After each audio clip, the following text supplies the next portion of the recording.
You can do it, you know. You can catch inside. RevelatorAlf.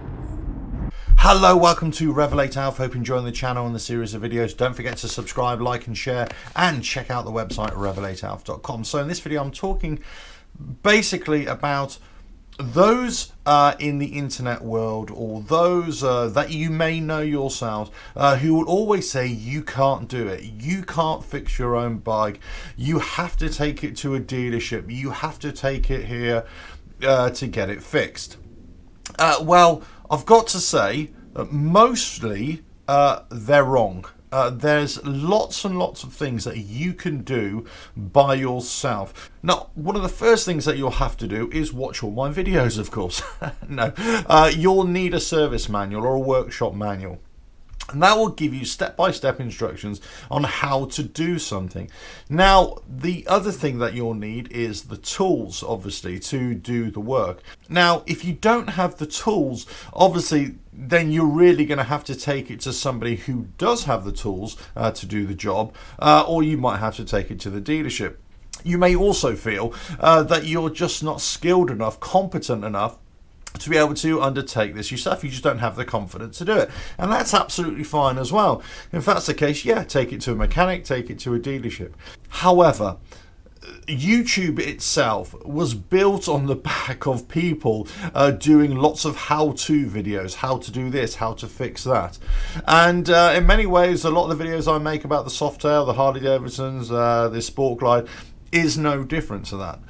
Really, I'm following a procedure and I'm just showing you how I do it. Also, if there's other little tips and tricks that you won't find in a manual, then I'll share those with you as well. That's the whole point about watching a video. But that's also the point of you trying to do it yourself. But there'll be lots of people out there who will say you can't do it, or you need a specific tool to do something. That might be the case. That might be the case of what it says in the service manual, but it doesn't actually mean that you can't achieve the same results in another way. So there are lots of things that we can do on Softail, Sport Glides, Harley Davidsons, Taurus, whatever, or any motorcycle for this matter, that requires special tools. However, you can still use other tools sometimes to achieve the same results. Now, there are, of course, other times where you cannot. So just be aware of when you're reading online, let's say in a comment section or on a blog, or even watching a video sometimes, where somebody is saying, yeah, you can do this, or you definitely can't do this. Just do your own research into that particular problem, that issue that needs to be fixed or resolved, and see if there's another way, because there might indeed be another way to achieve it. Now, one particular issue that has come up repeatedly on my videos, and I get lots of emails about this as well, is about making adjustments to brakes on the Harley Davidsons, the Softails, the Taurus, and also in particular bleeding the brakes. Now, when we're talking about bleeding the brakes, there are two ways that you've got to consider. It's either that you've removed some part of the braking system and you've had to put another one. Let's say you've changed the brake lines for whatever to braided hoses. I don't know, whatever it is. Let's say you've had to strip down your calipers and you've put them all back together. In that situation, you've got air into the line. So that means that you're going to have to do a full bleed on those brakes. If you're doing a full bleed on those brakes, what you're probably going to have to find that you're going to have to reverse bleed that. Now, what that means is that instead of actually trying to pump brake fluid from this cylinder, either on the handlebars of the front brake or the rear brake by the rear brake pedal, what you're going to have to do is actually reverse it. You're going to have to pump in with a syringe of some kind brake fluid from the brake caliper end, and that pushes the fluid all the way back up the system. That's the only way you're going to be able to do it. However, many would say because the bikes have got ABS, you have to take it to a dealership in order for them to hook it up to their digital technician too, so that they can tell the ABS unit that it's being cleared of air and so on and so forth. And then it helps with that process. However, that's not strictly true, but it really depends on how much air is in the system and if it detects a fault. Now, you might be able to get this done without even taking it to a dealership at all. Again, you reverse bleed it and see if it pushes all the air out, and just see if the ABS light comes on, if it's functioning normally or not. So it really depends on that. Now, that's if you've actually taken components off. If all you're doing is flushing the brake fluid, in other words, you've got brake fluid in there, it's come to about 2 or 3 years, you think, I want to change it because of moisture, all you need to do is just pump the brakes, bleed the brakes through, and then keep on topping up the master cylinder so that air never enters the system, and you just keep on 2 or 3 times putting fluid through, and that will actually clear the whole system. But as no air has been introduced into the system, you don't need to take it to a dealership to have them hook up the ABS unit to the digital technician too. You just don't need to do it. There's a lot of misunderstanding here of what actually the ABS unit does, and if you can ride the bike as well. Now, let's say you do have a fault with the ABS. Let's say there's an ABS light come on for whatever reason, and it does need to go to the dealership. Well, lots of people say, oh yeah, you have to put it on a trailer and go. No, you don't actually. What you need to do is just ride it very sensibly you just don't have the ABS unit working.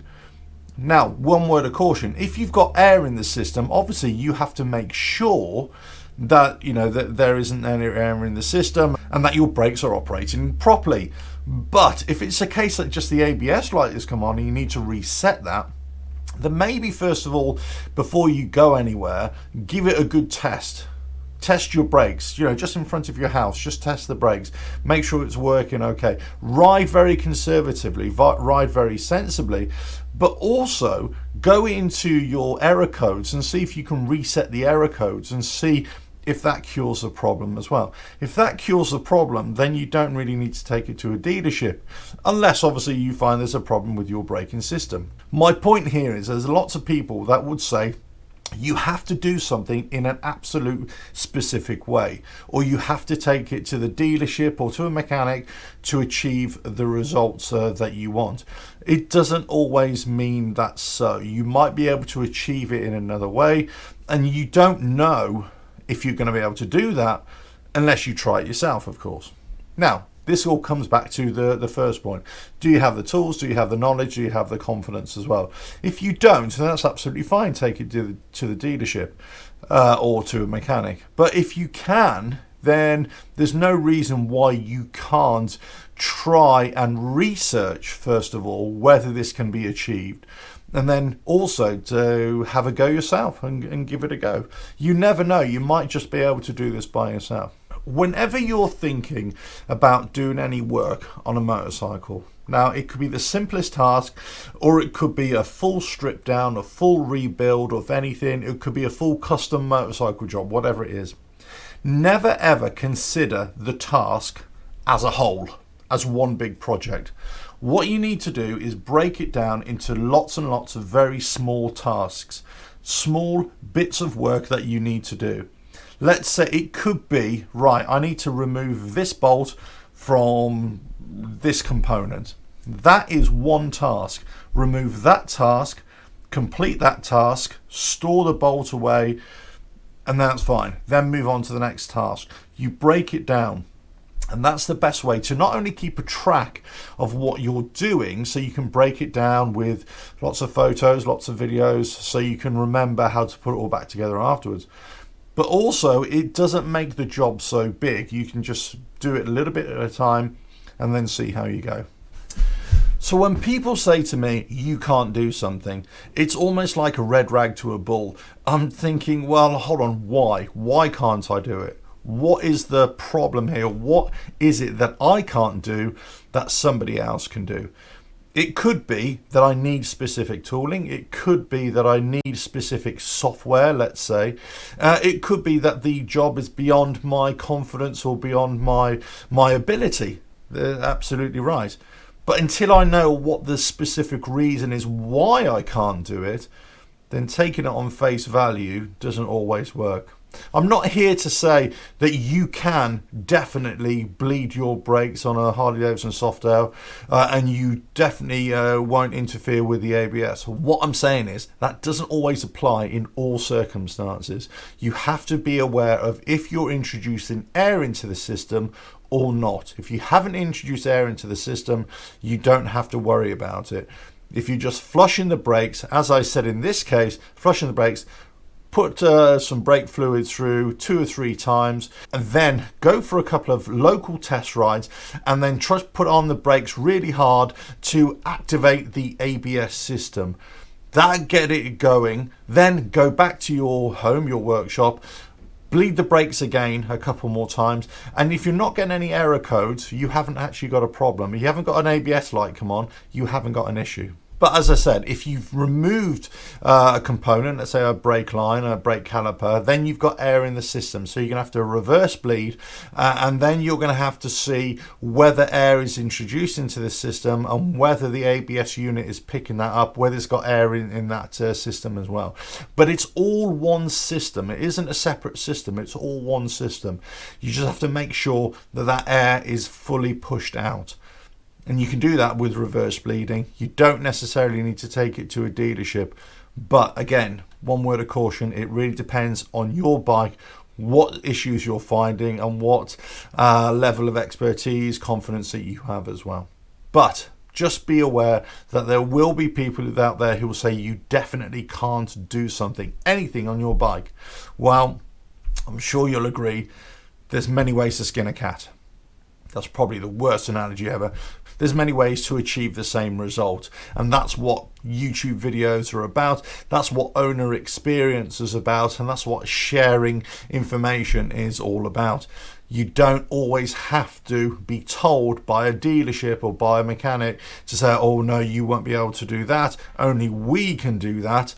That isn't always the case. But anyway, I'll leave that up to you.